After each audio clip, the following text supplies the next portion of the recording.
By the time he was 18, he had traveled the world as a professional skateboarder.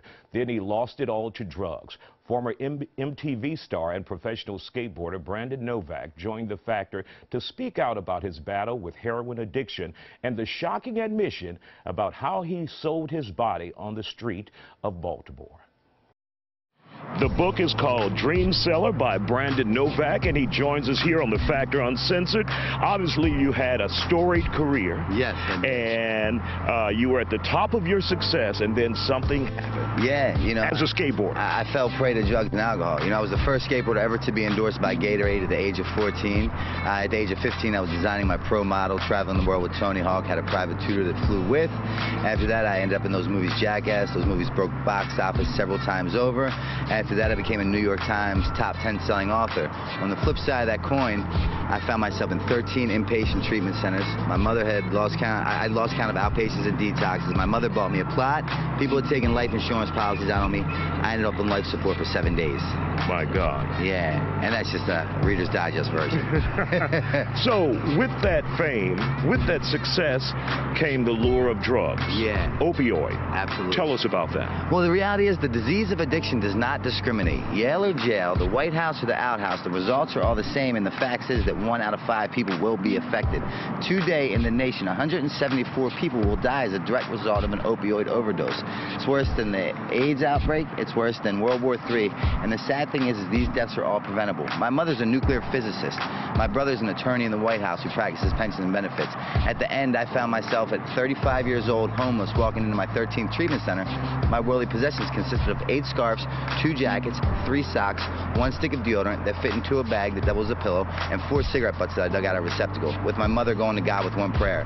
That prayer consisted of, God, please cure him, or kill me because I can't take it anymore. When you heard your mother saying that, your thoughts on having to recover then? Yeah, exactly. I said, how did I get here? I wasn't the student that put his hand up in 7th grade and said, you know what? When I grow up, I want to be a homeless heroin addict on the streets of Baltimore City selling my body for $40. I had goals, I had dreams, I had ambitions.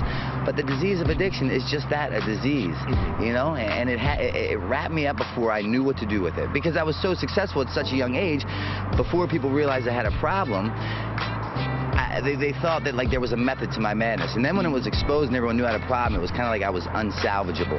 I had came too far to turn back. One thing that you said that just shocked me, did you actually have to sell your body in order to deal with your addiction? Yeah, I found myself on the corner of Eastern Avenue and Patterson Park selling my body for $40 to anybody that will buy. You know, that's where the disease of addiction takes me. You know, I'm the kind of addict that when I pick one up, I lose the privilege to have choices and options of what I will or will not do for the next one. It's not personal, it's just business in the game that I played called addiction. You have chronicled your life and yes. what you dealt with in this book. Yeah. How do you hope this book will help people out there who may be facing addiction as well? Because the reality is I was that addict or alcoholic that was deemed unhelpable or unfixable. You can see it on the internet, you can read it in the books, you can see it in the movies, you can see it on tabloids. So now I work in the drug and alcohol treatment field, and people call me directly and they say, Novak, if you can get clean, there's no reason why I can't. Can you help me? There's substance to my story. It's tangible. A little different than a 50-year-old professor reading out of a textbook, giving a bunch of theories or hypotheses of what may or may not happen. So I firmly believe I went through what I went through to do what I do now. And you were so, or you are so dedicated to this cause with helping others, you give out your personal cell phone. Yeah. You know, I want people to understand that I'm as accessible as this microphone in your hand. You know, I don't stand behind barriers or my celebrity status. So if you're out there struggling and you want to find a way up and out of your position, you can personally call me at 610-546-2608. 610-546-2608. The disease of addiction is not a death sentence. You don't have to let your history dictate your future. As long as you're breathing, it's never too late. And for those who are interested in getting your book, Dream Seller, where can they find that? Any bookstore. Amazon seems to be the easiest way these days, but you can go to Barnes & Noble, any bookstore that sells books. And do you feel like now your life has purpose? Yeah. Oddly enough, my defects have become my biggest assets. Drugs and alcohol were my answer to everything for 25 years. Then they became my problem to everything. Now they're my answer to everything again. I'm very qualified to do what I do, which is work in the drug and alcohol treatment field, you know? It's that language of the heart. I get it, man. I understand why somebody would choose to continue to get high or drink as opposed to accept help. I've seen me do it for years. Brandon Novak, thank you for coming on the Isaiah Factor Uncensored.